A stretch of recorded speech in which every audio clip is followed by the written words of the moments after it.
Hello and welcome to Medical Dialogues Journal Club. I'm Isra Zaman and today I'll be talking to you all about an original research article that was recently published in the journal BMC Musculoskeletal Disorders. Between guidelines and clinical trials, evidence-based advice on the pharmacological management of non-specific chronic low back pain. Non-specific chronic low back pain or NCLBP is the single most common cause of pain and disability in industrialized countries and a common cause for consultation in primary care. The world population of adults aged 60 years or older is expected to double by 2050, and NCLBP might become a major public health burden worldwide. The prevalence of NCLBP in women is double compared to men.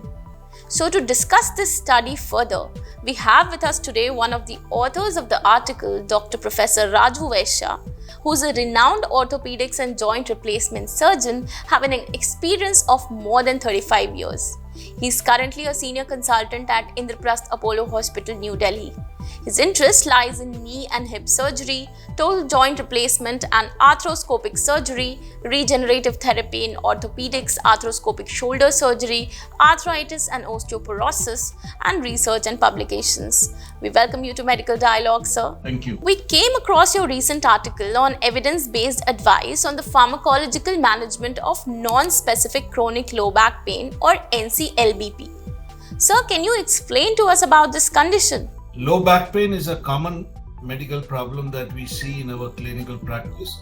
In 95% of these cases, we are unable to pinpoint an anatomical cause for low back pain, and hence we call these types of back pain as non-specific low back pain.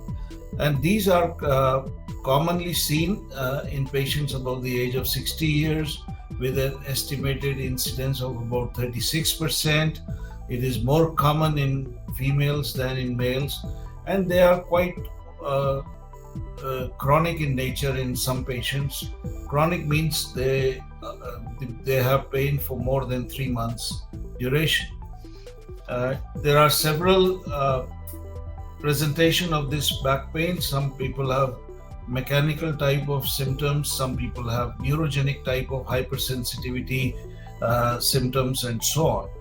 Since it has a wide variety of presentation and there is no obvious cause for back pain, there is a lot of heterogeneity in the literature regarding the treatment part of it, either with the help of non-pharmacological, pharmacological, or even surgical management of these patients.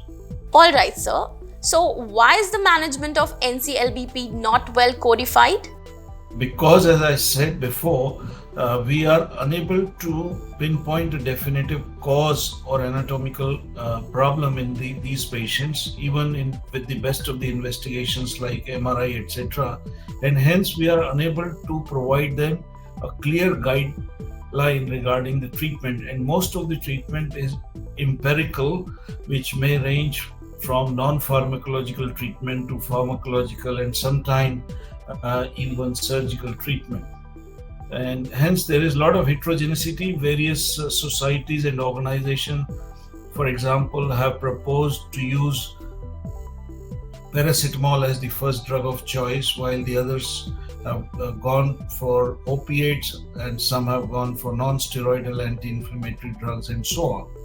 So we need to identify the exact cause of pain in these patients, and then only we can offer them a definitive treatment.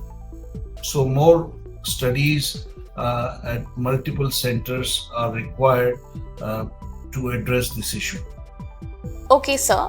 So as you were saying, could you elaborate on the pharmacological and non-pharmacological treatment options available for treating NCLBP? First line of treatment for the treatment of these type of back pain is non-pharmacological, with patient education, sometimes change in the physical activities that precipitate pain, for example, prolonged sitting, bending forward, lifting heavy things, and so on. Sometimes manipulation under supervision of a specialist may help. Sometimes yoga, acupuncture, and physiotherapy are quite useful for these patients to resolve pain. Those patients who do not respond with non-pharmacological treatment are offered pharmacological treatment either in the form of tablets, capsules, or sometime injection. It is found that in our research that there is a definitive role of using antioxidants to relieve pain in these patients. As far as pain management is concerned, we can control their pain using paracetamol, anti-inflammatory drugs which may be selective or non-selective. Opiates, opium-like drugs are quite useful in patients who have neurogenic component in their pain, but they also have side effects like sedation, constipation, habit forming, and so on. Those patients who have back pain associated with muscle spasm can be relieved using muscle relaxants along with opiates or with non-steroidal anti-inflammatory drugs. So these are the main types of pharmacological treatment that we offer in the form of tablet and capsule.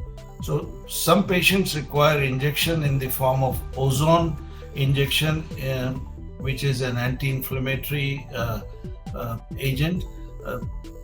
Some people can respond to epidural injection in the spine or nerve root blocks, but usually a definitive cause on the investigation like MRI must be documented before an injection is advised for these patients. Okay, sir, that was very detailed and informative.